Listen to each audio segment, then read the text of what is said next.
Assalamualaikum. This is chapter number 3, accounting for labor cost. Today our lecture topic is idle time.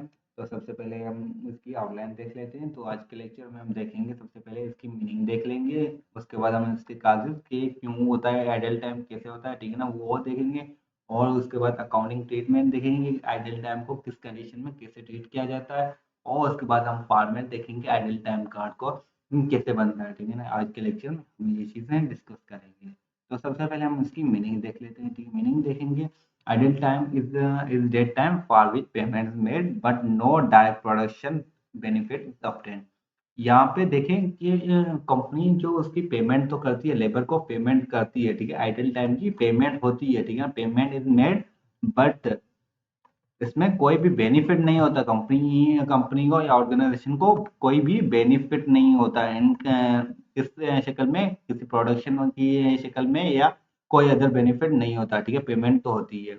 और ये हम कब मालूम करते हैं आइडल टाइम को? जब हम टाइम बेसिस पे जो हम पेमेंट कर रहे होते हैं, ठीक है, जब टाइम बेसिस पे हम पेमेंट करते हैं तो हम आइडल आइडल टाइम फाइंड करते हैं, अदरवाइज हम आइडल टाइम को इग्नोर कर देते हैं। तो इसके काजेज़ क्या हैं? आइडल टाइम के काजेज़ क्या होते हैं? ठीक है ना? तो सबसे पहले प्रोडक्शन काजेज़। प्रोडक्शन में काजेज़ क्या आ जाते हैं? ठीक है, आइडल टाइम क्यों होता है? ठीक है, तो सबसे पहले हम देख लेते हैं मशीनरी ब्रेकडाउन। अगर मशीनरी खराब हो जाए तो वो जो लेबर होता है, लेबर का कसूर तो नहीं है, मशीन खराब है, तो वो टाइम जो फ्री टाइम मिलता है एम्प्लॉय को, जो वेस्ट टाइम होता है, तो वो मशीनरी ब्रेकडाउन की वजह से हुआ है, तो ये प्रोडक्शन काजेज़ में आ जाता है। उसके बाद फेल्योर, पावर फेल्योर और इलेक्ट्रिसिटी वगैरह चली जाए, ठीक है, कोई मसला हो जाए तो पूरा प्लांट वगैरह बंद हो जाता है, तो वो भी टाइम वेस्ट हो जाता है, ठीक है ना, उस पावर फेल्योर में आ जाता है। वेटिंग फॉर वर्क, जब कंपनी के पास कोई ऑर्डर नहीं होता, एम्प्लॉय तो मौजूद है पर काम तो है नहीं, तो वो कैसे करेंगे। उसके बाद वेटिंग फॉर टूल्स, जब हमारे पास टूल ही मौजूद ना हो, उसके बाद मटेरियल ना हो, ठीक है, शॉर्टेज हो जाए, उसके बाद इंस्ट्रक्शन ना मिले, ठीक है, जब तक हमारी सुपीरियर या सुपरवाइजर या सुपीरियर अथॉरिटी हमें इंस्ट्रक्शन नहीं देगी कि काम कब स्टार्ट करना है, कब वाइंड अप करना है, तो तब तक हम वो काम स्टार्ट नहीं कर सकते। उसके बाद एडमिनिस्ट्रेशन काजेज में हम देख लेते हैं। एडमिनिस्ट्रेशन काजेज क्यों होते हैं? वो डिसीजन एडमिनिस्ट्रेशन डिसीजन की वजह से होते हैं। यहाँ पे देखें, कुछ एम्प्लॉय हमारे ऐसे भी होते हैं जो रेगुलर होते हैं, ट्रेंड एम्प्लॉय होते हैं, उसे हम हाथ से जाने नहीं देता, कोई भी ऑर्गेनाइजेशन उसे हाथ से जाने नहीं देता, क्योंकि वो एक ट्रेंड है, ठीक है। जब हमारे पास डिप्रेशन की या इकोनॉमी की डिप्रेशन हो जाती है, तो वहाँ पे कंपनी को उनकी कॉस्ट बेयर करनी होती है, ठीक है ना। वो बंदा अभी काम तो है नहीं, उनके पास काम तो है नहीं, पर उसकी जो भी कॉस्ट आ रही होती है ना, उसे बेयर करना होता है, ठीक है। फर्स्ट ए में हम डिस्क्राइब करते हैं decision not to be retrain regular trained workers in a period of depression. उसके बाद दूसरी पॉइंट ये है decision not to work up to full capacity. जो हमारा प्लांट है उसकी फुल कैपेसिटी पे तक हम वर्क नहीं करते, ठीक है ना, उसका डिसीजन भी लेना होता है एडमिनिस्ट्रेशन को। उसके बाद हमारी इकोनॉमिक कॉजेज आ जाते हैं। इकोनॉमिक कॉजेज मतलब closure of seasonal industry due to of season. कुछ इंडस्ट्री हमारी ऐसी भी होती है जो सीजन बेस्ड चलती हैं, जैसे कि शुगर इंडस्ट्री। वो शुगर इंडस्ट्री तब तक चलती है जब तक उसका सीजन हो, ठीक है। ऑफ सीजन जो भी एम्प्लॉय होते हैं, वो इंडस्ट्री क्लोज हो जाती है, ठीक है ना।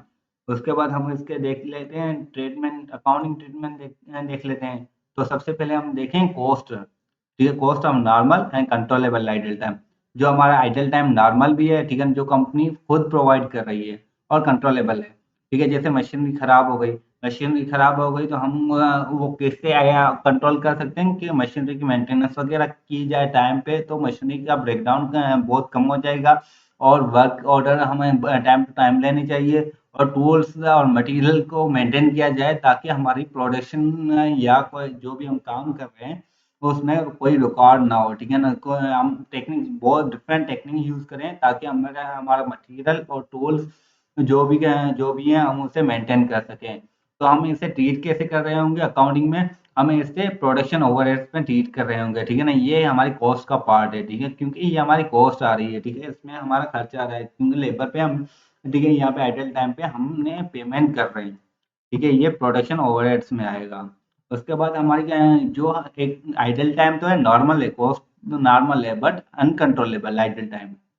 ठीक, जैसे कि हमारी जो सेटअप हम जो मशीनरी सेटअप करते हैं, तो उसमें टाइम लगता है, ठीक है ना, वो अनकंट्रोलेबल है, कितना भी टाइम लग सकता है। Interval between one job and other और पर्सनल नीड्स, ठीक है, कोई हमारी जाति ये मसरूफियत की वजह से या वो जो हम काम नहीं कर सकते या कोई और मसला हो तो भी हम काम नहीं कर सकते, तो उसकी कॉस्ट भी कंपनी बेयर करती है। और उसे हम ट्रीट कैसे कर रहे होते हैं, it is treated as a part of cost and hence charged directly to sorry sorry यहाँ पे जॉब है, ठीक है ना, ऑफ नहीं जॉब, ठीक है, directly to job by inflating wage rate.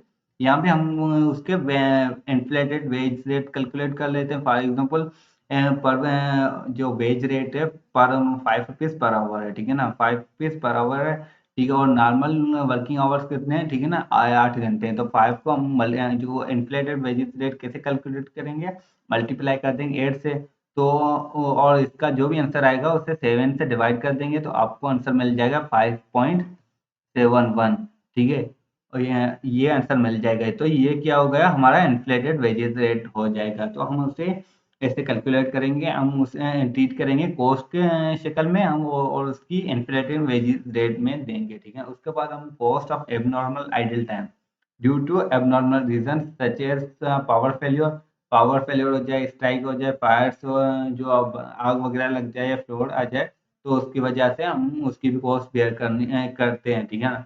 It treated as a part of cost and hence charge costing profit and loss account, जो हम इनकम स्टेटमेंट में इसे शो करते हैं। उसके बाद हम देख लेते हैं इसका फॉर्मेट क्या होता है, ठीक है, आइडल टाइम का फॉर्मेट क्या होता है। तो यहाँ पे देखें वर्कर का नेम होगा, ठीक है ना, ये आइडल टाइम कार्य है कोड है, ठीक है, उसका टिकट नंबर, डिपार्टमेंट किस में काम कर रहा है, पीरियड कौन सा है, और reason for idle time, reason कौन सा है, पावर फेल्यूर है या ब्रेकडाउन है या waiting for job instruction tool material और अदर कॉल। और हम यहाँ पे स्टेटिक कौन सा ऑर्डर नंबर है वो लिखेंगे, टाइम कब से कब तक, ठीक है, ये टाइम लिखेंगे, रेट देखें लिखेंगे और टोटल अमाउंट यहाँ पे लिखेंगे। ये था फॉर्मेट, ठीक है, आइडल टाइम का फॉर्मेट। अगर इस लेक्चर में आपको कोई भी कंफ्यूजन हो तो आप कमेंट सेक्शन में पूछ सकते हैं, इंशाल्लाह हम उसे सॉल्व करने की कोशिश करेंगे। इसके बाद हम आइडल टाइम पे कुछ प्रॉब्लम है उसका सॉल्यूशन करेंगे इंशाल्लाह नेक्स्ट लेक्चर में, ठीक है। आप ये लेक्चर कंप्लीट देखें ताकि आपको बेटर अंडरस्टैंडिंग हो आइडल टाइम के बारे में।